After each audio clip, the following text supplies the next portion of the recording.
Hey, this is Mr. MegaManFan. Like, share, comment, subscribe. You know all the things to do. And if you hear any noise in the background, it's either Tango or our newest addition to the family, Buddy, who you may have seen in some previous shorts that I've uploaded. So he's still getting adjusted, so he tends to stay upstairs, whereas Tango knows everything in the house and roams around freely and jumps in my lap whenever he wants. So if somebody interrupts, it's probably likely to be him. Also, if you don't want to see a nerd opening a bunch of video game stuff, skip this video. It's probably not going to be the one for you.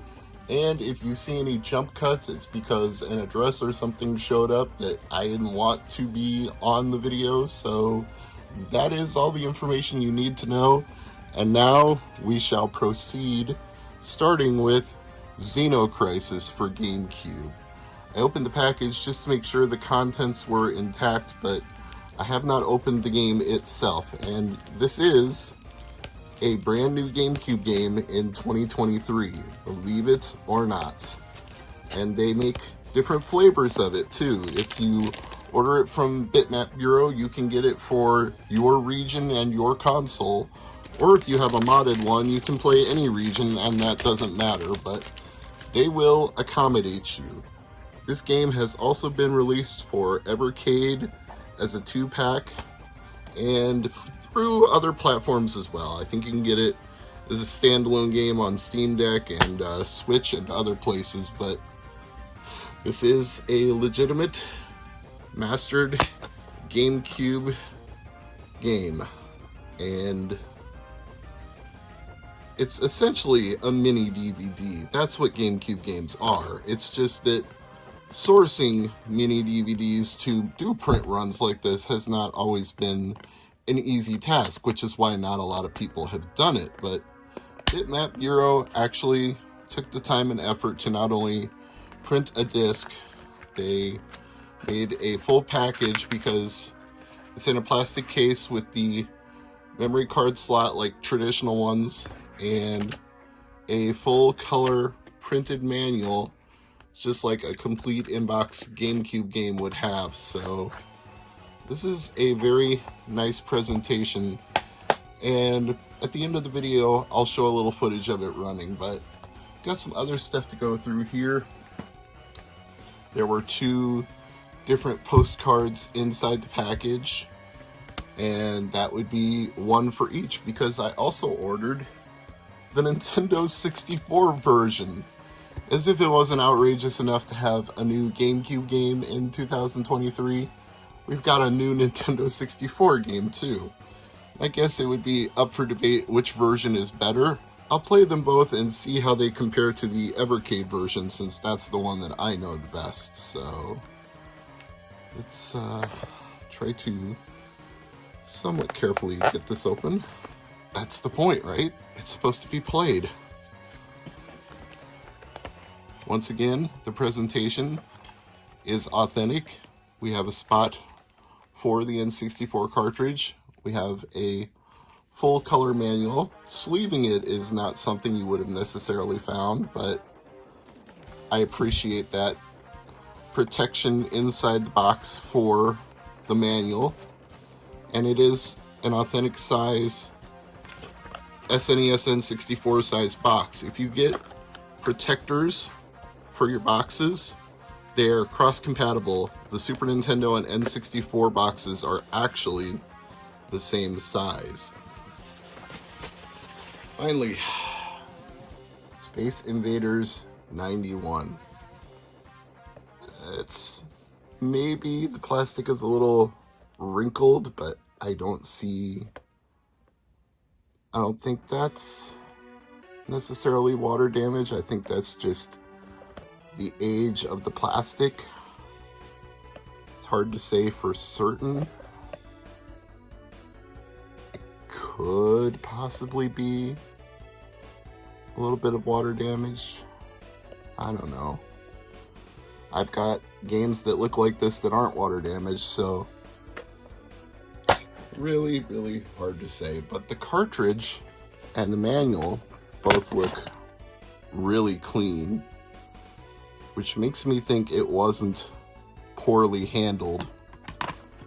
It just aged out, which is what I mean.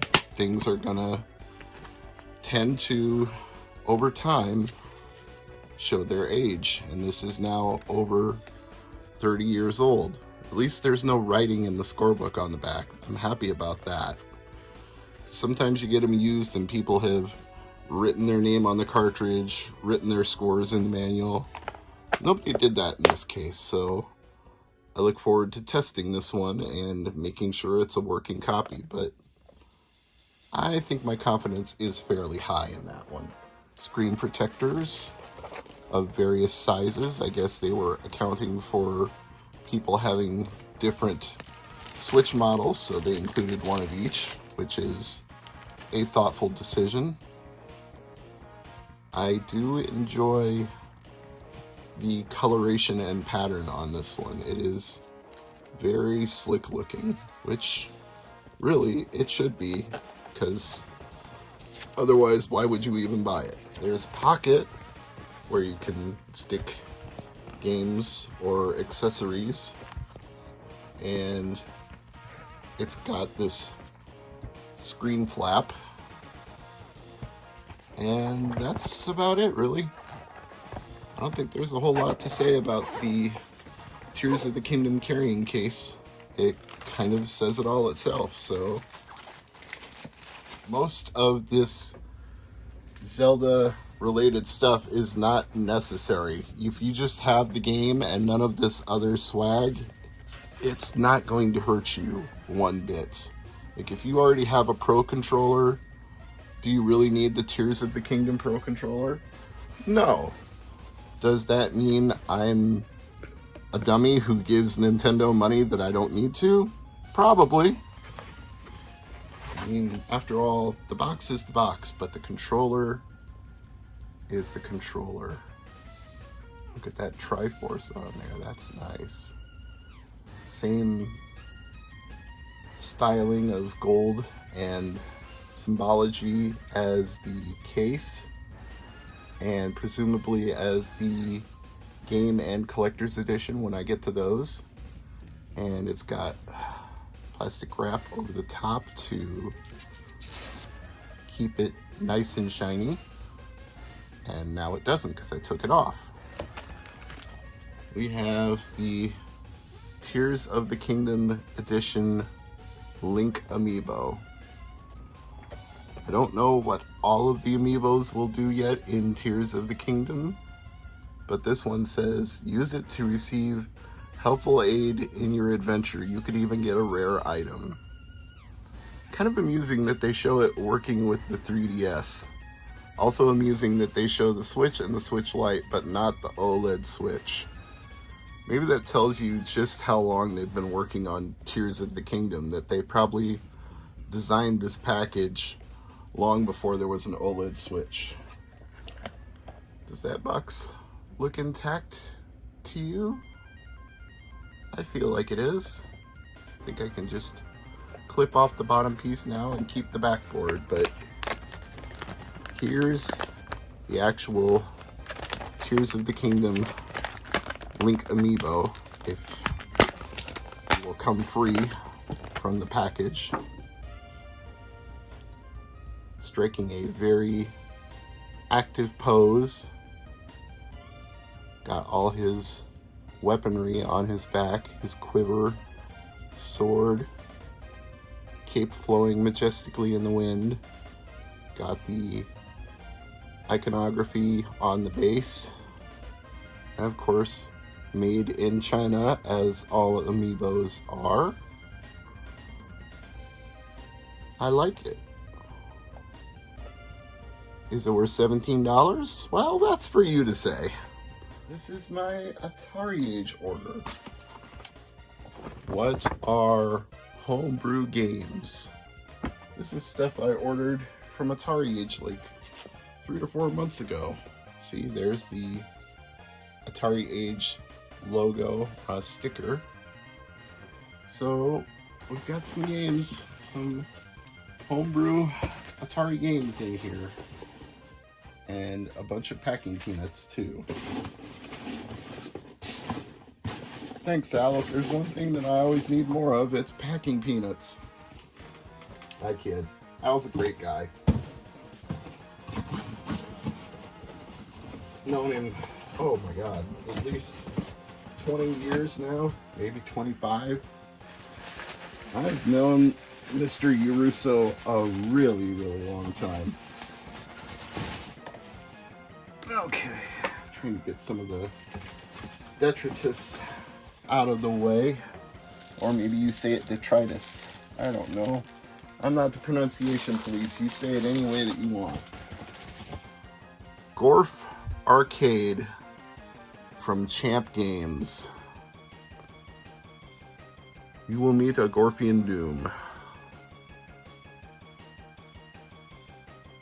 So this is a version for Atari 2600 that is also Atari Vox enabled, so you can hear voices while you're playing. I will probably wait and do a homebrew review of this, so I'm gonna leave it in the bag that it comes in, but I can tell from the weight that it's full cartridge manual and everything. So homebrew review, and we will dive deeper into that one.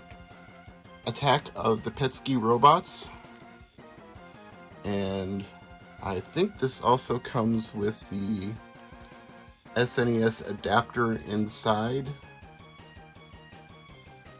the one to use an SNES controller with the Atari 7800. If not, I'm gonna have to check my packing slip and see if that's packed separately.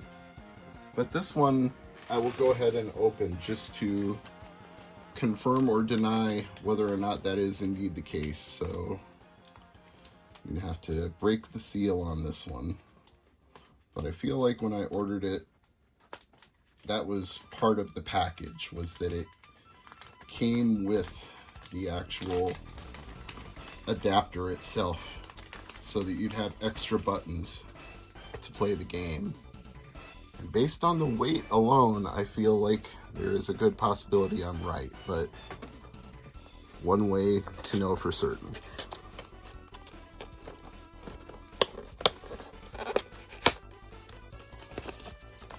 Okay. Yes, there is the adapter, and there is the game. So I was correct about that. The adapter does come with. And there's the Atari 7800 game.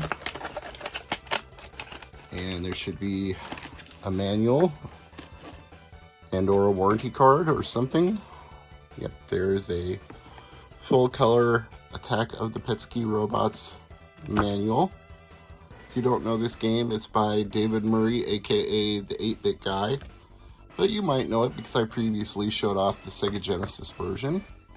And when I learned that the Atari 7800 version would come with a Atari to SNES to Atari adapter, pardon me, I said, why not? I'll go ahead and buy another version of it, because that adapter could wind up being useful for a whole lot of things, and not just for this one game. Who knows what projects in the future will take advantage of that particular feature. Last homebrew in this set, which I will also wait to open for a future video, is a conversion of the arcade game Popeye for Atari 7800. And if those are accurate screenshots, then I would say it's at least as good as the Nintendo game. Well, it says actual 7800 graphics shown, and it's converted by Daryl Gunther or Gunther. I don't know how he pronounces that, so I apologize to the man if he's watching. And box label by John Calcano. And I'm going to assume that's their handles on the Atari Age website. So if I get an angry message from somebody telling me I pronounced it wrong, I'm deeply sorry. I apologize for that. But you have to love, again, the attention to detail on these kind of things. The Popeye bubble logo with the registered mark, the silver, the Atari 7800 logo. Everything about this feels authentic to the point it could have come out in the 1980s, even though it did not. The homebrew scene has supported the Atari 7800 better than Atari did when the system was out. I don't know what you want to say about that. I think it's fabulous, but it's also kind of sad that the community had to pick up the slack where the company itself failed the system. They could have done so much more and so much better with it than they actually did. Well, no, maybe it got a little damaged. Yeah, that's not perfect. Well, I mean, it's big and it's heavy, and I guess some of that was inevitable. Probably never going to find an absolutely perfect one no matter what you do. But considering how hard I tried to order this from so many different places only for it to sell out instantly, I'm kind of not going to sweat the details on that one little corner just because of the fact that I was able to get it at all. Because I never was able to get the original collector's edition for Breath of the Wild, so I'm happy to have one version of it. Now, when I say the collector's edition for Breath of the Wild, that's the one that came with the Master Sword. I got the one that came with the Sheikah Slate carrying case, but not the deluxe version. So, I guess you can say on one hand I did, and on the other hand I didn't. I guess it all depends on how you look at it.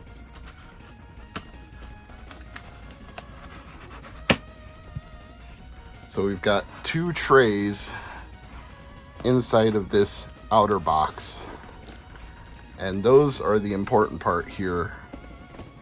I mean, it would be great to have a perfect condition box, but what's in here is what people are going to be really concerned or excited about, depending on how you phrase that. And I can already see the side of the box had a little bit of an issue as well. Now that I look at it more closely, it was never going to be perfect no matter what. So worrying about one corner being dinged, not so important, because the stuff inside the box is more important. We have this steel book to hold the game, and underneath it we have the actual game. I can pop that out. There we go. Tears of the Kingdom. Watch my time disappear down a sinkhole when I play this game. There's a good chance that'll happen, but I look forward to it just the same. So, along with the steelbook and the game, I think this is a pin set, if I remember correctly. Oh, those are pretty. Check that out. You've got the little clips so you can button them onto things like a jacket or a hat. Although, how many people are actually going to wear them out of fear that they're going to have them fall off and they're going to lose them forever? I imagine a lot of people will just keep these pins in the box and probably never even take them out, which I guess I understand. I have a big Tears of the Kingdom art book. Would I like to open this and show you some pages inside of it? Yes, I would. Would I get a DMCA from Nintendo if I did? Probably, so I'm not going to. And it's inside a protective bag with a piece of cardboard over it on top of that. And there's the magnet they were referring to And the magnet is stuck to the package.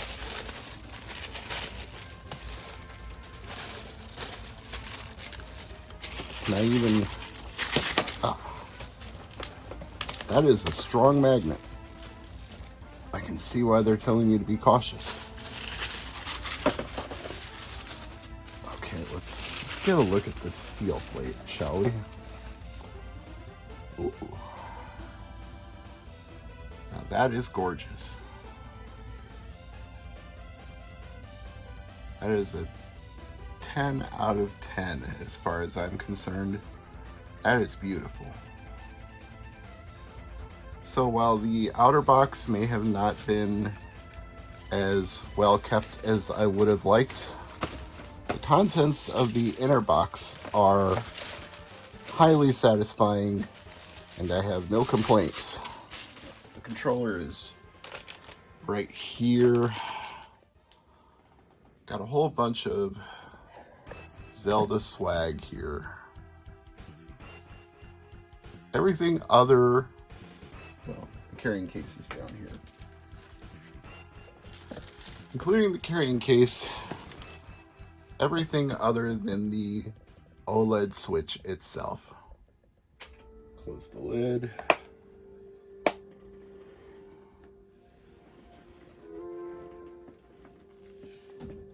Show me Xeno Crisis.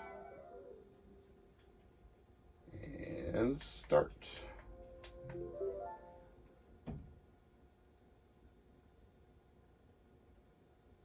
So freaky. A new GameCube game in the year of our Lord 2023. Xeno Crisis. Yeah. Make your selection.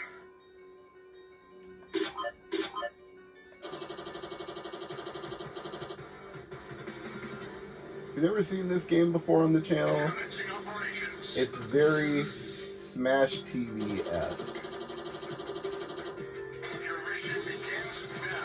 You have to clear each one of these rooms. It's a twin stick shooter. And you can run out of ammo, so it helps to have good aim.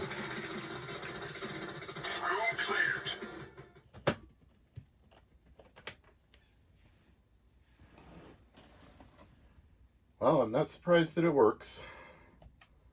Would have been surprised if it didn't work. Yes, and the sound is much lower compared to the GameCube because of that AV connection. So I'm assuming, since this is N64 style, that the stick will be for movement and the yellow buttons will be for shooting. And I am correct about that. The yellow buttons kind of act like your other, if you had a dual stick, I guess you would call it the C stick, right? Yeah, so if there was a C stick there, that would be controlling the actual shooting directions. But yes, both versions work on original hardware, as I would expect them to. Not shocked by that. This is Mr. MegaManFan, signing out.